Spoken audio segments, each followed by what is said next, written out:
Fala pessoal, tudo bem?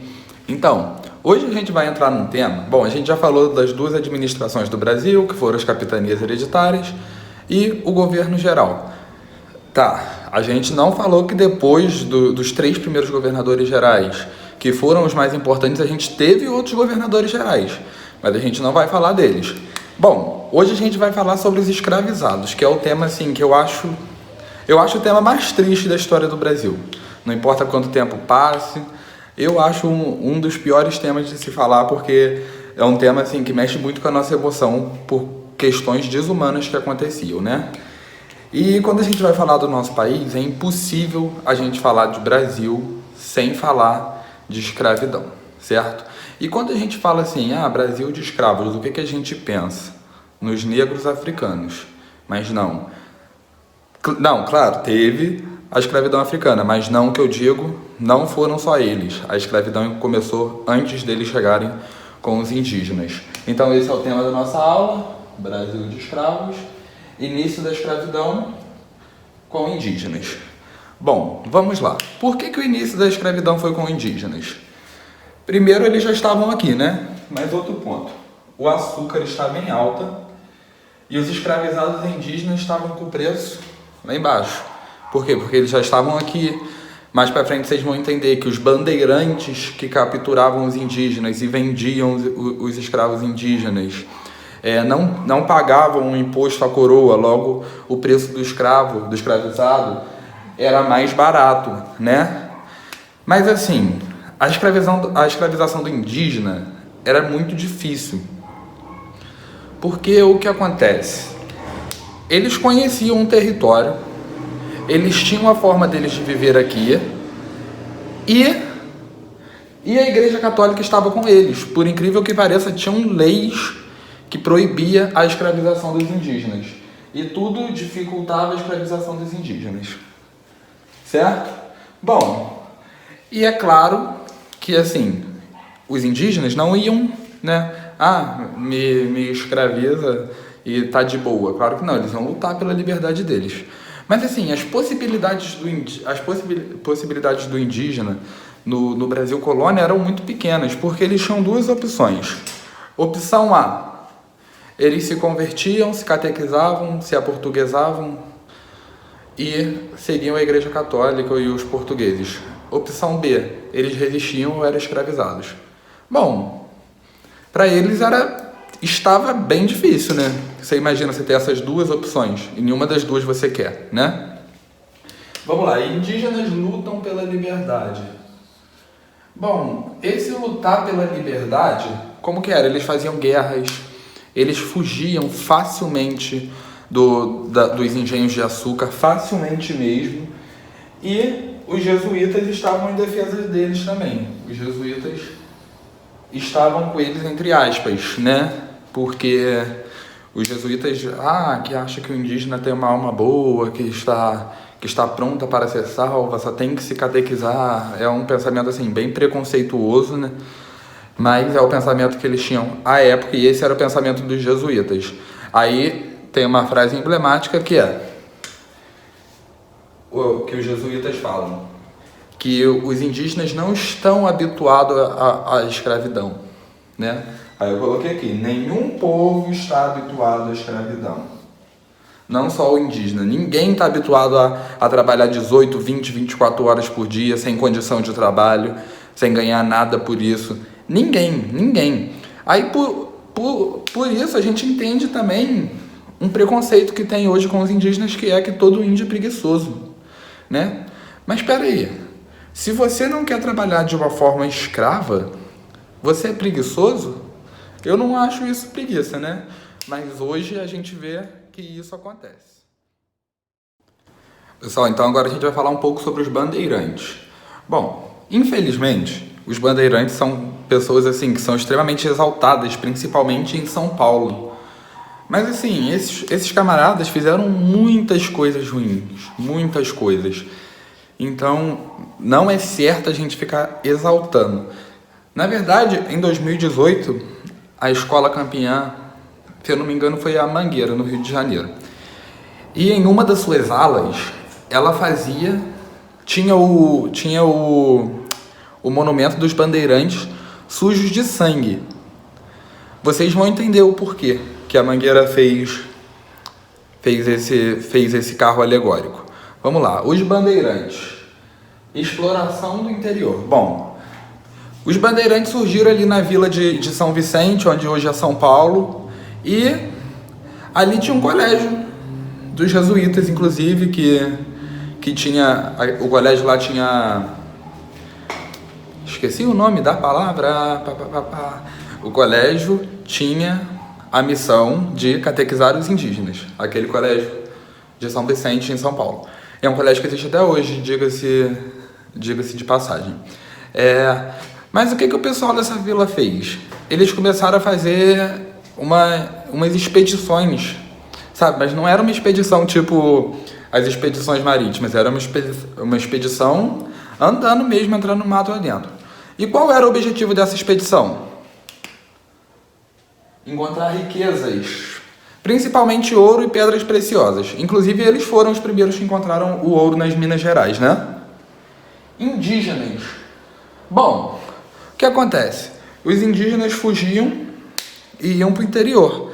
Inclusive, depois que começou o movimento dos bandeirantes, os jesuítas também foram para o interior montar suas missões, porque eles, de uma certa forma, eles não queriam que os indígenas que se convertessem ao catolicismo fossem escravizados, porque eles achavam que isso ia atrapalhar, né, a vinda de novos fiéis. Errados não estavam, né, mas eles usaram a maneira errada. E escravizados. Bom, aqui a gente está falando de quando já tinham escravos negros no país, né? E o que os escravizados faziam? Esses que não eram daqui. Primeiro, eles fugiam. E quando eles fugiam, eles criavam comunidades que a gente chama de quilombo. E o objetivo desses bandeirantes era chegar aos quilombos, certo? E destruir os quilombos e recuperar os escravos, os escravizados. Vamos lá. Portugueses, indígenas e mamelucos. Bom, agora quando a gente fala assim, os bandeirantes foram atrás de indígenas escravizados, você pensa que era só português, né? Só português branco. Não. A sua minoria era de portugueses. A minoria era de portugueses. Em sua maioria eram indígenas escravizados e mamelucos. O que eram os mamelucos? Mamelucos era indígena com português, sabe? Era o filho de indígena com português. A gente chama de mamelucos. E o mais interessante é que a linguagem que eles usavam era tupi. Tupi não é uma língua europeia. Tupi é uma língua nativa, é uma língua da nossa região.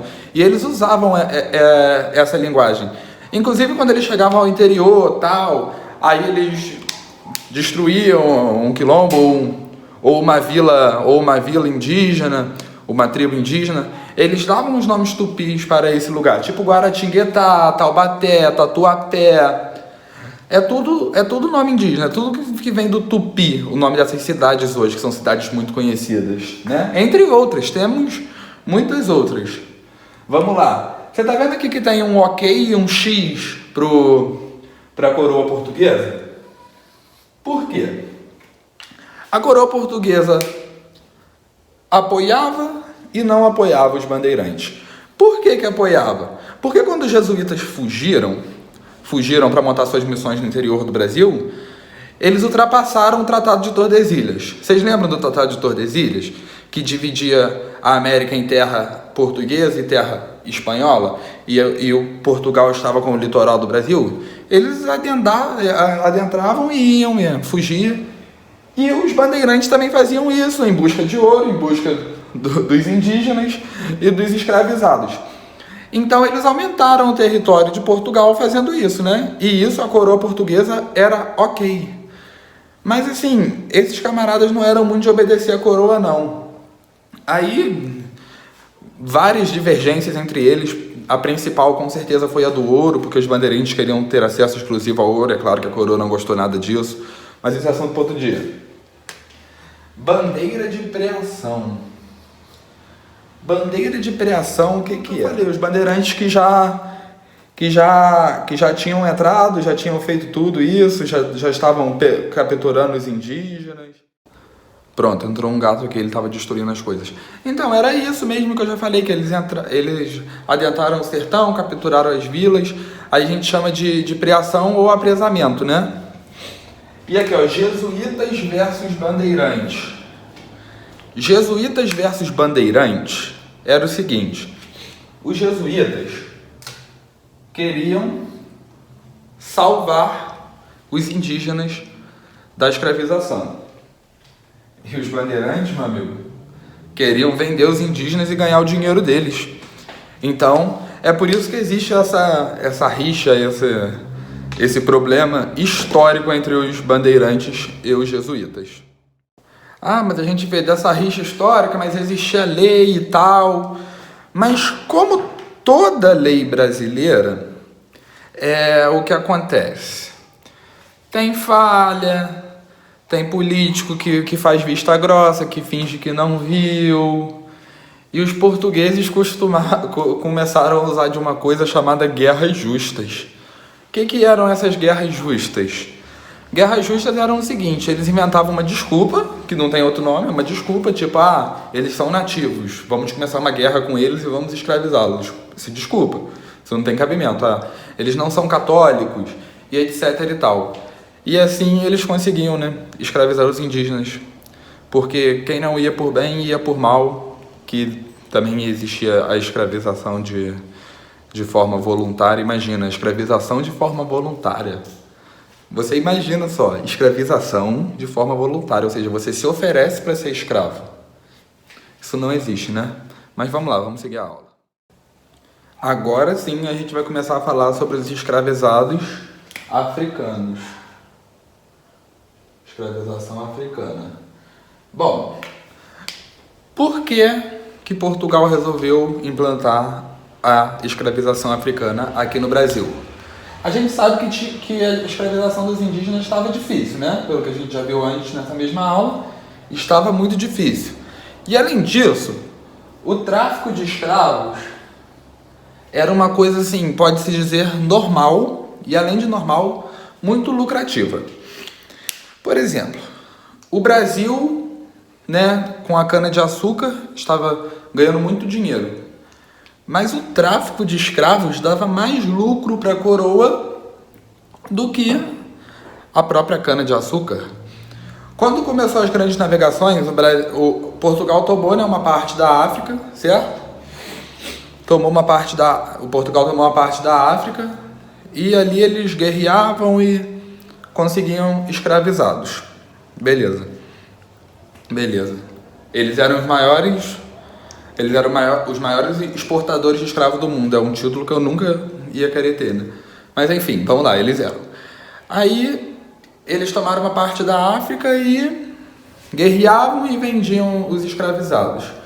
Na América, chegou 10 milhões, pouco mais de 10. 4 milhões de escravizados entre o século XV e XIX chegaram aqui no Brasil, né? E aqui eu botei ex-escravizados. Por quê? Quando a gente fala de escravizados, o que a gente pensa? A gente pensa, né, nos engenhos, nas fazendas, os senhores lá, donos dos escravizados. Num primeiro momento tá certo. Foi assim que aconteceu. Mas a gente teve vários tipos de escravizados durante os séculos. A gente está falando aí de 3 séculos de escravidão, quase 4. Então, a gente está falando aí de muito tempo, né? E o que acontece? No começo era realmente assim. Mas depois de um tempo, por exemplo, um escravo podia ganhar ou comprar uma carta de alforria. Que o que era? Era o que dava liberdade para ele. Dava liberdade. E muitas vezes esses camaradas... você vai pensar, como que eles compravam se eles não tinham dinheiro? Né? Vamos lá. O domingo, vamos lá, país católico. O domingo ninguém trabalhava, nem escravizado. Aí eles iam para os cultos de manhã, né, para as missas, e à tarde eles podiam ir vender a arte deles na rua, certo? Logo, eles ganhavam dinheiro. Aí muitos desses caras, você vê que é uma coisa tão cultural, muitos desses escravizados, em vez de comprar só alforria, eles iam e compravam outro escravizado. Quer dizer, em vez dele fazer o trabalho sozinho, ele tinha 2, né? Ou às vezes comprava a alforria e depois comprava os escravizados. No século XIX, Vocês... Não sei, né? Eu não curto muito novela, mas nessa novela que tá passando agora fala do século XIX. Era normal no Rio de Janeiro todo mundo ter pelo menos um escravo, inclusive os pobres, inclusive ex-escravizados terem escravos. Quer dizer, é uma coisa tão cultural que é uma cultura tão assim horrível, horripilante, que é até ruim de falar sobre ela, mas todo mundo tinha. Porque, por exemplo, tinha trabalho para tudo. Por exemplo, se vocês forem no centro do Rio de Janeiro, vocês vão ver que em algumas ruas tem uma vala bem no meio da rua. O que acontece? A gente não tinha saneamento básico, né? Não tinha esgoto, não tinha vaso, essas coisas, então o pessoal fazia as necessidades na sacolinha e jogava naquela vala. Você acha que alguém com dinheiro ia lá e ia pegar aquelas fezes para jogar fora? Claro que não, era um escravizado. Mas enfim, vamos lá. Aí Portugal fazia isso, né? Vendia escravizados, todos os escravizados que saíam da África pagavam imposto para Portugal, era algo muito lucrativo. E era através de navios negreiros. E no começo eles faziam essas guerras e tal, com os africanos, e quando ganhavam a guerra, né? Porque as tribos africanas também não vinham de arma de fogo e tal, eles levavam escravizados, e depois de um tempo, o que aconteceu? Tribos guerreando entre si na África, né? Eu até botei aqui, já vou adiantar esse assunto. Africanos versus africanos. Tribos no interior da África entravam em guerra. A tribo vencedora pegava a outra tribo, prendia, escravizava, levava para o litoral da África e lá vendia para os europeus. E vendia por tabaco, cachaça, arma de fogo, por essas coisas, quer dizer, facilitando ainda mais o serviço dos portugueses, né? E como que os africanos vinham? Vinham em navios negreiros, né? Bom, poderia chegar a 3 meses de viagem. Africanos não tinham o apoio da igreja. Mortes dentro dos navios negreiros, sede, fome e doença, além de sofrer humilhações. Vamos falar um pouco sobre isso. Bom, você imagina, condição desumana. Eles vinham no porão dos navios. E era muita gente, vinha junto com os animais, né? Era muita gente, pouco espaço, mal dava para sentar. Eram separados homens, mulheres e crianças, para você ver. Eram crianças que vinham junto, né? E assim, a igreja não pensava, eles também têm uma alma boa, eles podem ser salvos, igual pensavam com os indígenas. Eles não pensavam isso dos africanos, né? E assim, as condições eram realmente desumanas. Muitos morriam de sede, muitos morriam de fome. Quem tentava, né? É claro que eles vinham acorrentados, mas quem não se comportava do jeito que os portugueses queriam eram lançados ao mar. Era uma crueldade assim, sem tamanho a crueldade que fazia. Bom, as mortes eram essas, né? E humilhações eram castigos físicos na frente de todos. E por aí vai, né? Mas vamos seguir. Então, pessoal, agora a gente vai entender o que acontecia com esses escravizados quando eles chegavam ao Brasil, né? Hoje que chegavam, porque haviam muitas mortes no navio, por todas as questões que a gente falou anteriormente. Aí eles chegavam aqui, você pensa, eram capturados de tribos diferentes, trazidos de lugares diferentes, né? Não falavam a mesma língua. Quando eles chegavam aqui, a primeira coisa que acontecia, separado das tribos e das famílias, sem comunicação, mais difícil de fazer revolta, vendidos no mercado. Esse aqui era o famoso, na época, mercado de escravos, certo? E nessa época, a maioria dos escravos era comprada para quê? Trabalhar nos engenhos. E era basicamente para isso que eles eram comprados. Vamos lá, vamos falar um pouco do funcionamento dos engenhos. Sei que não é o tema da aula, mas não tem como a gente falar do início da escravização no Brasil sem falar disso. Funcionamento do engenho. O engenho tinha quatro pilares, a gente pode dizer assim, que era a Casa Grande. Casa Grande morava o senhor do engenho junto com a sua família, certo? Era a espécie de administração do engenho. Capela. Sempre que você vê a foto de um engenho, você pensa que é um lugar gigante, né? Você vai ver que num morrinho vai ter sempre uma capela, porque em Portugal o que acontece? As igrejas ficam numa área mais alta, então eles sempre colocam uma capela para realizar missa, batizado, casamento nos engenhos. Casa do engenho. Na época a gente estava falando de açúcar, né? Então tinha um local que era chamado de Casa do Engenho, que eles levavam a cana de açúcar para virar açúcar, aguardente, enfim. E a senzala. A senzala é onde os escravizados ficavam, não tinha nenhum luxo, não tinha um móvel, não tinha nada, né? Nada. Aí tinha o trabalho no engenho, né? Eles tinham que trabalhar. Trabalho pesado, trabalho duro. De 18 a 20 horas por dia, sujeito a maltrato, a castigo físico e etc. E além desse trabalho duro, tem outro trabalho que não deixa de ser duro, pelo amor de Deus, que é o escravo doméstico, que cuida da casa, da limpeza, cuida dos filhos, das senhoras e etc. Inclusive daí que vem aquele termo criado mudo, porque tinham escravizados que tinham que ficar em pé do lado da cama do senhor, caso ele quisesse beber uma água, e ele não podia fazer barulho, senão acordava, aí vem um criado mudo. E esses que trabalhavam em casa a gente chama de escravizado doméstico, ok? Vamos lá, já tá acabando. Eu sei que tá muito grande, mas já tá acabando. Eu não sei se vocês estão percebendo, mas tudo que acontece no passado explica algumas coisas que a gente tem hoje, né? Pessoal, nosso último quadro. Graças a Deus, pra gente terminar agora rapidinho, tá? Vai ser bem rápido. Você pode ver que só tem 2 tópicos. Um tópico é trabalhadores livres. Bom, existiam, né, muitos escravizados, porque o engenho necessitava de muita gente para trabalhar. Mas existiam os trabalhadores livres, que eram as pessoas, né, mais pobres e tal. Como que eram esses caras? Esses caras eram basicamente escravos, mas eles ganhavam um pouquinho pelo que eles faziam, mas era bem pouquinho.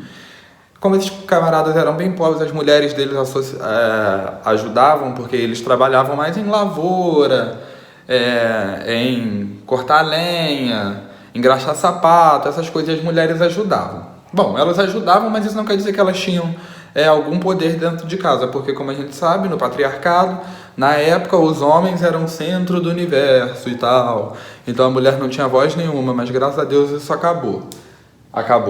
Isso vem acabando conforme o tempo, né? E a resistência. O que é a resistência? A resistência é a resistência à escravidão.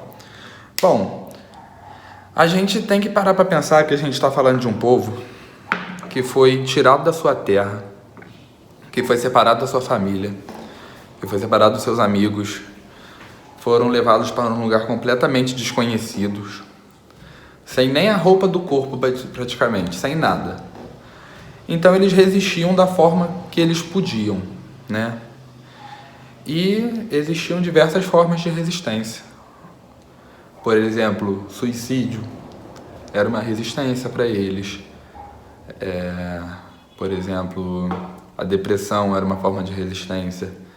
Mas a resistência que a gente mais vai falar é sobre as fugas. Mas vocês têm que entender que teve outras. Eles, por exemplo, se recusavam a trabalhar, quebravam os instrumentos de trabalho, mesmo sabendo que iam ser punidos por isso, né? Mesmo sabendo que iam ser humilhados.